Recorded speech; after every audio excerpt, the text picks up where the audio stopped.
नमस्कार, मैं दीपक शर्मा और मेरे YouTube मंच पर आपका स्वागत।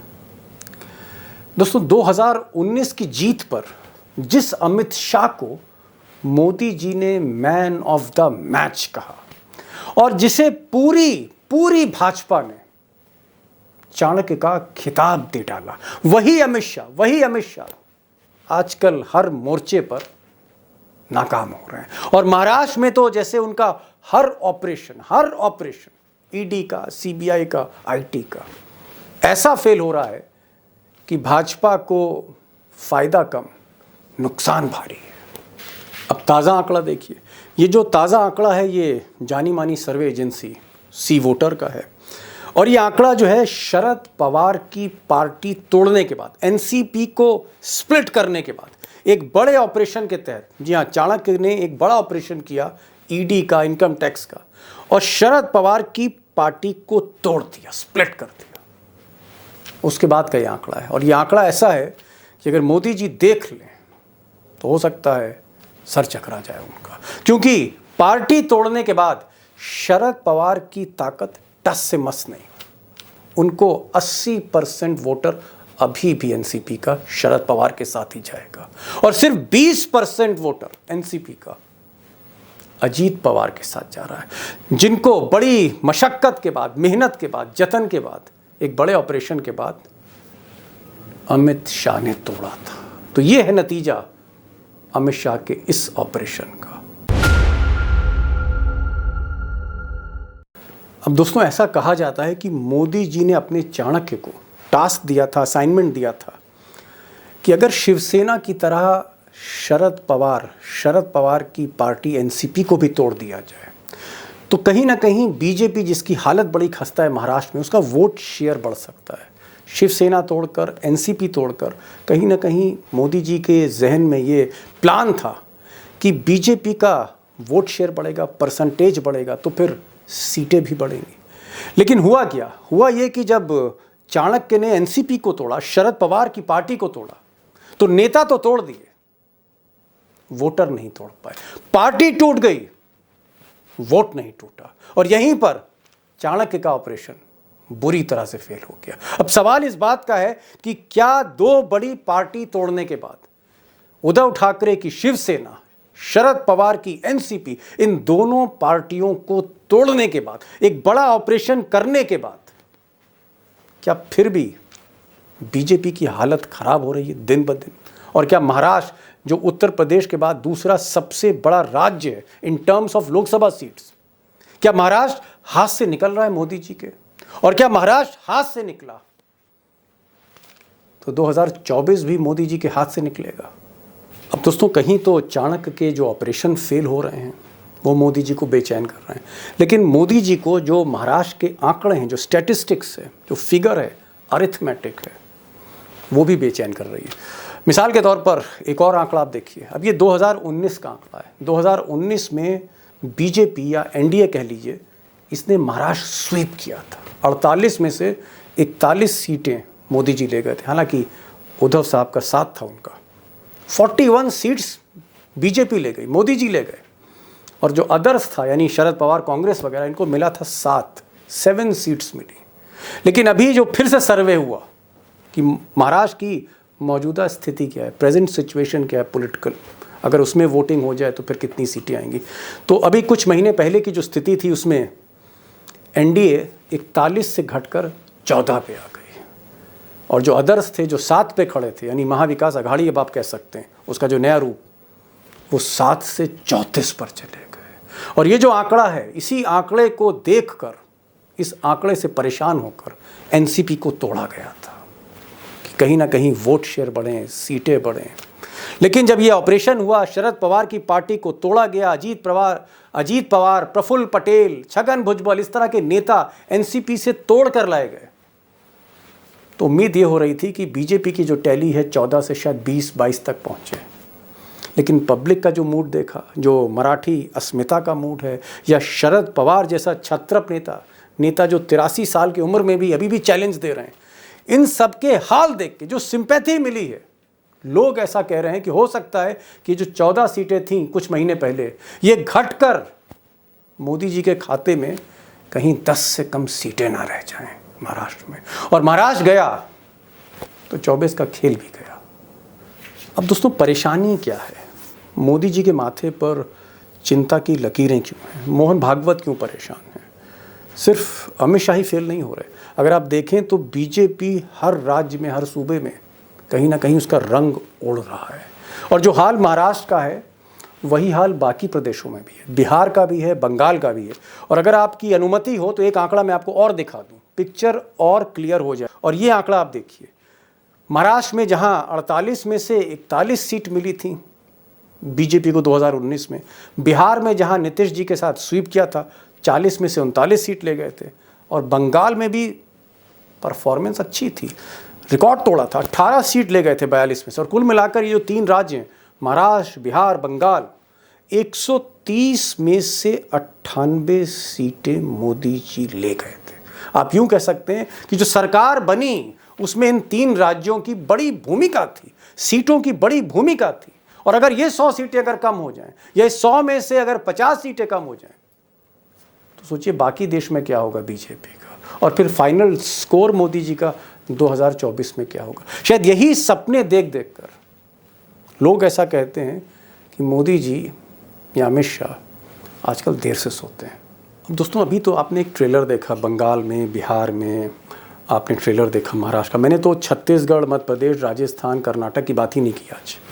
उसकी बात फिर कभी करेंगे। आज का जो सबसे बड़ा सवाल है वो यही है कि अगर महाराष्ट्र में एनसीपी और शिवसेना को तोड़ने के बाद, अगर 2 मराठी पार्टियों को हिलाने के बाद, ध्वस्त करने के बाद, अगर बीजेपी खुद ध्वस्त हो रही है महाराष्ट्र में, तो फिर नतीजा क्या आने वाला है? क्या बयार उल्टी बह रही है, गंगा उल्टी बह रही है मोदी जी के लिए, बीजेपी के लिए? What will be the final picture? और ये महाराष्ट्र का इम्पैक्ट नेशनल पॉलिटिक्स में क्या है, 2024 के नतीजों पे क्या है? स्कोर बोर्ड क्या बदल जाएगा, पलट जाएगा, बाजी पलट जाएगी? मुझे लगता है इस ही सवाल को डिकोड करना होगा, जो पिक्चर बहुत क्लियर करेगी आपके लिए। 2 एक्सपर्ट हैं, अनुराग चतुर्वेदी जी, 40-50 साल का महाराष्ट्र की पॉलिटिक्स का एक्सपीरियंस। उन जैसा बेहतरीन पत्रकार आज की तारीख में मिलना मुश्किल है। हमारा सौभाग्य है कि हमारे साथ आते हैं और अपनी राय रखते हैं। और सुधीर सूर्यवंशी, एवरग्रीन हीरो आप कह सकते हैं जहाँ तक रिपोर्टिंग की बात है, ब्रेकिंग न्यूज़ की बात है, और सबसे बड़ी बात, मोदी के दौर में खुलकर बोलते हैं। चलते हैं बम्बई, दोनों रिपोर्टर मुंबई में हैं, अनुराग चतुर्वेदी जी भी हैं, सुधीर सूर्यवंशी भी हैं, और खुली बात के पास आऊँगा। सुधीर जी, जो ये जो सर्वे आ रहा है सी वोटर का, उसका तो सर्वे बड़ा चौंकाने वाला है। और मुझे लगता है कि अमित शाह और मोदी अगर वो सर्वे देखेंगे, हालांकि उन्हीं के आदमी ने किया है, यशवंत देशमुख, तो उनको यकीन नहीं होगा, बल्कि मुझे लगेगा बहुत ज़्यादा झटका लगेगा अमित शाह को और मोदी जी को, क्योंकि इतनी मेहनत से, इतने जतन से जिस पार्टी को तोड़ा है, महीनों की मेहनत और शिद्दत के बाद, वो पार्टी का तोड़ने का कोई असर नहीं है। अजीत पवार भले डिप्टी सीएम बन गए, लेकिन वोटर नहीं तोड़ पा रहे मोदी। और ये जो सर्वे आ रहा है इसमें साफ साफ कहा गया है कि 80% वोटर अभी भी शरद पवार के साथ। तो ये क्या आपको लगता है कि क्या महाराष्ट्र में जो वोटर है, जो जनता है, वो अजीत पवार के साथ नहीं गई, शरद पवार के साथ खड़ी हुई है? बिल्कुल दीपक जी, शरद पवार आपने देखा होगा महाराष्ट्र की राजनीति में और भारत की राजनीति में 50-60 साल से है। वो सिर्फ है ही नहीं, सिर्फ रेलेवेंट भी है और उनका वजूद भी है। शरद पवार के एनसीपी का जो फेस है वो शरद पवार ही था। और आपको याद होगा कुछ दिन पहले पुणे में एक प्रेस कॉन्फ्रेंस हुई थी, तो मैं उनको एक अजीब और दिलचस्प सवाल पूछा गया था कि एनसीपी का जो फेस रहेगा, वो आश्वासक फेस कौन रहेगा? तो शरद पवार ने हाथ उठा के और मुस्कुराते हुआ कहा था, मैं ही फेस हूं, शरद पवार ही फेस है। तो मुझे लगता है कि वही आंसर है ये सर्वे जो बता रहे हैं। एनसीपी यानी कि शरद पवार यानी कि एनसीपी। अजीत पवार बिल्कुल थे, लेकिन वो मैनेजर के तौर पे, जैसे हमने पीछे भी बात किया था, उनके साथ कुछ लोग गएंगे, ठेकेदार है जिसको टेंडर लेना है, जिनको ट्रांसफर लेना है, जिनको कुछ क्रीम लेना है, धंधा पानी करना है उनके साथ, हाँ धंधा पानी जिनको करना है, वो क्रीम जो लोग है जिनको लेना है, वो लोग उनके साथ में। लेकिन जो वोटर है शरद पवार को मानने वाला, एनसीपी को मानने वाला, वो अभी भी शरद पवार के साथ है, वो इंटैक्ट है। ये पहली बात वो सर्वे में उभर के आ रही है। और दूसरी बात, वो वोटर तो है, लेकिन जो नए लोग हैं, वो भी ज्वाइन हो रहे हैं। जो शरद पवार के साथ जो जी सहानुभूति क्रिएट हो रही है, तो उनको लग रहा है कि 83 ईयर का आदमी लड़ रहा है और अपन उनको साथ देना चाहिए। अनुराग जी, अभी जो लास्ट सर्वे आया है उसमें महाविकास अघाड़ी को 34 सीटें दिखाई गई लोकसभा में, यानी 48 में से 34 सीट महाविकास के खाते में जाती हुई दिख रही हैं और तकरीबन 14 सीटें वो एनडीए यानी बीजेपी और उसके जो साथी हैं, नए साथी, उनके साथ खाते में जाती हुई दिख रही। यानी एक बहुत तगड़ा झटका मोदी और शाह को है अगर हम सर्वे देखें, ना सिर्फ सी वोटर के और भी सर्वे हैं। आपको क्या लगता है कि अजीत पवार को तोड़ने के बाद क्या बीजेपी की सीटें बढ़ेगी या इसका उल्टा असर होगा, यानी 34 की जगह कहीं और ज्यादा सीटें ना मिल जाए? मुझे लगता है कि भारतीय जनता पार्टी के लिए ये खतरे की घंटी है, क्योंकि जिस तरीके से एकनाथ शिंदे को अकेला कर दिया गया है, दरकिनार कर दिया गया है और उनके सामने अब कोई विकल्प नहीं रहा है, या तो भारतीय जनता पार्टी में मिल जाए या बियाबान की राजनीतिक बियाबान की जिंदगी गुजारे। वो 1 साल के लिए मुख्यमंत्री बन गए हैं और ये उनके लिए व्यक्तिगत रूप से एक अचीवमेंट हो सकता है, उनका पूर्व मुख्यमंत्री का एक ठप्पा लगा रह सकता है, शायद कोई सिक्योरिटी मिल सकती है। लेकिन अगर इसी तरीके से उनके विधायक उनके साथ किसी भी तरीके से अगर उनके विधायक उनका साथ छोड़ के चले गए तो भारतीय जनता पार्टी का जो सपना था वो टूट जाएगा। और जो 34 की जो आप संख्या बता रहे हैं, ये भारतीय जनता पार्टी 14 तक वापस से जो अपना टाइगर जो कह रहा था कि सिंगल डिजिट में आएगा, वो लौट सकते हैं, क्योंकि एकनाथ शिंदे अब भारतीय जनता पार्टी और अमित शाह की गले की हड्डी बन गए हैं। उन्हें बार बार अपमानित किया जा रहा है और मराठा राजनीति में दिल्ली अगर अपमानित करती है तो वह अस्मिता का सवाल बन जाता है। जी सुधीर जी, ये बड़ी बात उन्होंने कही। उनका कहना है कि दांव उल्टा पड़ रहा है अमित शाह का। जो मतलब मैंने अनुराग जी का निकाला कि दांव उल्टा पड़ रहा है, यानी जो भी वो निशाने पर जो तीर तो मारना चाह रहे हैं अमित शाह मोदी जी के कहने पे, लेकिन तीर उल्टा आता हुआ दिख रहा है। मतलब पार्टी तोड़ दी लेकिन वोट नहीं टूट रहा। आपको लगता है कि महाविकास अघाड़ी शरद पवार और ठाकरे एक साथ रहे अगर और कांग्रेस इनके साथ रही तो बहुत नुकसान नहीं होने वाला बल्कि फायदा होगा आने वाले चुनाव में? बिल्कुल, अनुराग जी ने सही बात की। अमित शाह जी और भारतीय जनता पार्टी के जो शीर्ष नेतृत्व है बाण मार रहे, लेकिन वो गलत जगह पे बाण मार रहे हैं। जो बाण वोटर के दिल में मारना था, उनको रुझान, उनको अच्छी तरह से मेरे ख्याल से संभालना था। एक मैसेज, हर राजनीति तुम मेरे ख्याल से धमकी से, गन पॉइंट से नहीं कर सकते। पैर की भी राजनीति जैसे राहुल गांधी करते वैसे भी राजनीति कर सकते, और उससे मेरे ख्याल से वोटर आपके साथ आ सकता है। लेकिन जिस तरीके से उद्धव ठाकरे की सरकार गिराई गई, उसका पार्टी तोड़ा गया, अभी शरद पवार की पार्टी तोड़ी गई, उनका परिवार तोड़ा गया, तो मुझे लगता है वोटर जो है, जो लोग ये सब चीज देख रहे, उनमें एक गलत मैसेज भारतीय जनता पार्टी के बारे में चला गया है और उसका उनको बुमरांग, उनका बैकलैश बड़ा इंपॉर्टेंट आपने बड़ा इंपॉर्टेंट आपने पॉइंट रखा है सुधीर भाई। अब मैं दाद देता हूं। आपने कहा कि राजनीति, सियासत गन पॉइंट पर नहीं होगी, पॉलिटिक्स गन पॉइंट पे नहीं हो सकती। पॉलिटिक्स अगर करना है तो जो तीर है वो दिल में उतरना चाहिए, कहीं ना कहीं एक प्यार का मैसेज वोटर को जाना चाहिए। आप पार्टी तोड़ रहे हैं, आप गन पॉइंट पे पार्टी तोड़ रहे हैं, डरा के धमका के। चतुर्वेदी जी, क्या आप इसको मानेंगे कि ये गलत स्ट्रेटेजी है? जैसे अंडरवर्ल्ड बिल्डर को डरा रहा था, ऐसे आजकल राजनीति भी अंडरवर्ल्ड जैसी हो गई है। कोई दाऊद इब्राहिम बन गया है, कोई छोटा राजन बन गया है क्या? और इसी तरह से डराया जा रहा है और डरा के तोड़ी जा रही हैं पार्टियां। एक गलत मैसेज जा रहा है लोगों में। बिल्कुल, सबसे ज्यादा डराने वाली और भयावह और खौफनाक संस्था तो ईडी है। अगर आप उसको देखेंगे तो जो एनसीपी के जो सब नेता थे जो मंत्री बन गए हैं, उनके ईडी के केस चल रहे थे। खुद प्रधानमंत्री ने भोपाल से कहा कि 70,000 करोड़ का घोटाला हुआ, मैं गारंटी देता हूं। लेकिन अगले ही दिन जब वो उनको मंत्री पद की शपथ दिला दी गई 2-3 दिन में, तो पूरा का पूरा महाराष्ट्र मुझे लगता है कि भौचक्का रह गया। भारतीय जनता पार्टी का ये दोहरा चेहरा किसी ने देखा नहीं था, लेकिन अब देख नहीं रहे, वो महसूस कर रहे हैं। और तीसरी बात जो हुई, जिस तरीके से एकनाथ शिंदे को अपमानित किया गया, वो मुख्यमंत्री है, उनके पास विभाग मंत्री परिषद के खाते जो है वो किसको मिलेंगे, ये वो तय नहीं कर रहे हैं, ये अमित शाह तय कर रहे हैं। ये तो एक तरीके से राष्ट्रपति शासन से भी बुरी। ये ऐसी व्यवस्था राजनीतिक शास्त्रियों ने सोची नहीं थी, जी, जो जी। अमित शाह और मोदी सोच रहे हैं। सुधीर जी, आप मंत्रालय कवर करते हैं, देखते हैं, क्या ये बात जो अनुराग जी कह रहे हैं कि सरकार मुख्यमंत्री नहीं चला रहा महाराष्ट्र की, सरकार अमित शाह चला रहे, क्या ये बात सही कि ज्यादातर फैसले अमित शाह दिल्ली में लेते, चाहे वो मंत्री को विभाग देना हो, चाहे किसी का कोई इंपॉर्टेंट फैसला लेना हो? क्या शिंदे के पास कोई पावर नहीं है? सारी पावर जो है वो अमित शाह के पास है?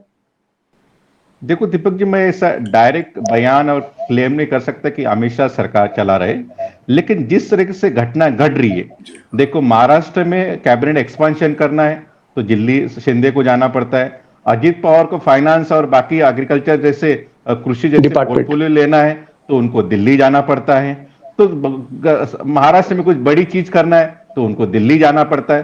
तो बार बार जिस तरीके से महाविकास आघाड़ी में ये दिल्ली का जो सफर था महाराष्ट्र के नेताओं का बहुत कम था, बिल्कुल कम था, लेकिन जिस बीजेपी और शिवसेना जो एकनाथ शिंदे गुट की शिवसेना उनके सरकार आने के बाद में दिल्ली का सफर महाराष्ट्र को नेता का बढ़ गया है। मेरे ख्याल से उनका जो ट्रैवल टाइम है और ट्रैवल का जो डेज चेक करेंगे उससे पता चल सकता है और चलेगा कि महाराष्ट्र की सरकार दिल्ली से चला जा रही है, पूरा जो तो दारो मदार है वो दिल्ली में है, उधर से ये महाराष्ट्र सरकार ऐसा कभी देखा नहीं था महाराष्ट्र के लोगों ने। अंतिम सवाल सुधीर जी आपसे पूछना चाहूंगा, कोई भी ऑपरेशन होता है, चाहे मिलिट्री ऑपरेशन हो या कोई भी ऑपरेशन हो, उस पे एक ऑब्जेक्टिव होता है, उसका एक मकसद होता है, गोल होता है। ये जो पॉलिटिकल ऑपरेशन महाराष्ट्र में हुआ ईडी की मदद से, इसका जो ऑब्जेक्टिव मुझे दिखता है कि मोदी और शाह चाहते थे कि उनकी सीटें बढ़े महाराष्ट्र में, उनको दिखता था कि वो कमजोर हो रहे हैं, तो वो सत्ता में वापसी करना चाह रहे थे और लोकसभा में ज्यादा सीटें लेना चाह रहे थे। लेकिन हम जो आंकड़े देख रहे हैं, सर्वे देख रहे हैं, उसमें सीटें बहुत कम होती चली जा रही। तो हम क्या माने कि ये जो ऑपरेशन है चाणक्य का, वो आपको फेल होते हुए दिख रहा है, फेल हो गया ये ऑपरेशन? देखो दीपक जी, मेरे ख्याल से भारतीय जनता पार्टी को आज की दौर में आज सबसे ज्यादा खतरा लग रहा है क्षेत्रीय पार्टियों का और क्षेत्रीय लीडरशिप का। हम जब पूरा इंडिया का एक मैप देखते हैं, जब साउथ से शुरू करते हैं, तमिलनाडु में बीजेपी नहीं है, केरला में बीजेपी नहीं है, कर्नाटक में बीजेपी नहीं है, ओडिशा में बीजेपी नहीं है, महाराष्ट्र में है लेकिन उसकी हालत बुरी है, मध्य प्रदेश में उसकी हालत बुरी है, छत्तीसगढ़ में नहीं है, राजस्थान में नहीं है। तो कुल मिला के नॉर्थ के कुछ स्टेट में बीजेपी है लेकिन उनकी हालत खराब है। तो इसलिए महाराष्ट्र वो ट्राई कर रहे थे लेकिन उन्हें काफी गलती के ऊपर गलती कर रही है। मैं आपको थोड़ा एक मिनट लेता आपका, मैं आपको बताता, भारतीय जनता पार्टी का महाराष्ट्र में वोट शेयर 28% से मैक्सिमम 28%, 30% है। एकनाथ शिंदे का तोड़ने के बाद में उद्धव ठाकरे का अपने शिवसेना, उनका जो वोट शेयर बढ़ा 30 से 35 बढ़ा, 5% ओनली वोट शेयर आया। उनको ऐसा लगा कि एक तरफ महाविकास आघाड़ी का 50% से ज्यादा वोट शेयर आ रहा है, दूसरी तरफ एकनाथ शिंदे आने के बावजूद भी 35% आता है, ऐसी कौन सी पार्टी को तोड़ा जा सकता है? वो थी एनसीपी, क्योंकि वही एनसीपी इमर्ज हो रही थी नंबर 1 पार्टी की तौर पे। तो एनसीपी अजीत पवार को तोड़ा जाए तो 10-15% भी आ गए अपने पास में, तो हम लेवल प्लेइंग फील्ड में आ सकते हैं। फिर इलेक्शन में जो रिसोर्सेस है बाकी चीज इस्तेमाल करके हम ज्यादा नंबर ला सकते हैं, उनका ऐसा प्लान था। लेकिन ये नंबर गेम में वो आ गए, लेकिन जो मैंने जब बताया वोटर नहीं आ रहे हैं। लास्ट क्वेश्चन अनुराग जी, क्या शरद पवार के रहते और एक्टिव रहते, प्रोएक्टिव रहते हुए शरद पवार की पार्टी तोड़ देना ये एक मूर्ता थी, जैसे बाला साहब हो और बाला साहब की पार्टी हम तोड़ दें, या फिर हम यूं कहें कि मुलायम सिंह हो, मुलायम सिंह की पार्टी तोड़ दें, या ममता हो और ममता की पार्टी तोड़ दें? तो जब तक प्रतीक है पार्टी का, पार्टी को तोड़ना, क्या ये एक तरह का हम कहें कि एक नासमझी, इमेच्योर या एक डर में लिया हुआ या डेस्परेशन में लिया हुआ ये स्टेप था अमित शाह का? मुझे ये डर और उनका वो नहीं लगता, ये उनका अहंकार का निर्णय था और एक ऐसा निर्णय था जो राजनीतिक दृष्टि से उनको दूरगामी परिणाम क्या निकलेंगे इसका वो आकलन नहीं कर पाए। क्योंकि शरद पवार की जो ताकत थी, उन्होंने सोचा था, या अजीत जो उनके समर्थकों ने उनको बताया होगा, या देवेंद्र फडणवीस ने उनको जो रिपोर्ट की होगी, उससे उनको लगा होगा कि ये शेर बूढ़ा हो गया है, इसका दम निकल गया है। लेकिन मुझे ऐसा लगता है शरद पवार उद्धव ठाकरे से भी ज्यादा भारतीय जनता पार्टी के लिए खतरनाक साबित होंगे और महाराष्ट्र के ग्रामीण क्षेत्र में जहां पर कि उन्होंने पुणे में 3-3 मंत्री बनाए हैं, अगर वो तीनों भी जमानत खो बैठे तो मुझे आश्चर्य नहीं होगा। लास्ट कमेंट सूर्यवंशी जी, शेर अभी बूढ़ा नहीं हुआ है, टाइगर जिंदा है। बिल्कुल, मैंने जो एक किताब 2019 में लिखी थी, उसमें एक सेपरेट चैप्टर लिखा है, टाइगर जिंदा है। तो मैं ये हाल ही में शरद पवार जी को मिला था, तो मैंने पूछा, साहब लोग बोल रहे कि आपकी एनर्जी, आपका काम करने का तजुर्बा, आप 83 ईयर ओल्ड, मैंने थोड़ा ये किया कि आपकी उम्र का मैं लिहाजा नहीं करना चाहता, लेकिन जो बात सच है, लेकिन आपके में जो स्पिरिट है, जो कॉन्फिडेंस एनर्जी है, जो एनर्जी है, कैसे है? बोले मुझे मजा आता है ये चीज का, जब भी कोई मुझे चैलेंज करता है तो मुझे मजा आता है, I enjoy it literally. He said he enjoyed literally, उनके चेहरे पे कोई टेंशन नहीं। और आपने एक और बात कही कि शरद पवार का कहना है कि चैलेंज अगर कोई उन्हें दे तो उनकी ताकत दुगनी हो जाती है। उनको चैलेंज फेस करना, मुकाबला करना, वो उनका एक तरह का शगल है, उनका एक इंटरेस्ट है। ये बड़ी बात आपने कही, और देखना पड़ेगा कि ये जो एक बात कहता, बाला साहब ठाकरे उनको हमेशा बारामती के पहलवान कहते थे, और तेल लगा हुए पहलवान, बारामती के पहलवान। जी जी, पहले तो अब देखना होगा कि 83 साल का ये जो टाइगर है, जो आपने कहा टाइगर जिंदा है, और कैसे ये फाइट करता है मोदी के चाणक्य, अमित शाह को या मोदी को, ये बहुत देखने लायक होगा। लेकिन एक चीज आप दोनों की बात से निकल रही है कि कहीं ना कहीं चाणक्य का जो दांव है, और मैं कहूंगा हर दांव महाराष्ट्र में उल्टा पड़ता जा रहा है। आप दोनों लोग आए, आपने रोशनी डाली, बहुत बहुत शुक्रिया। So nice of you, thank you so much.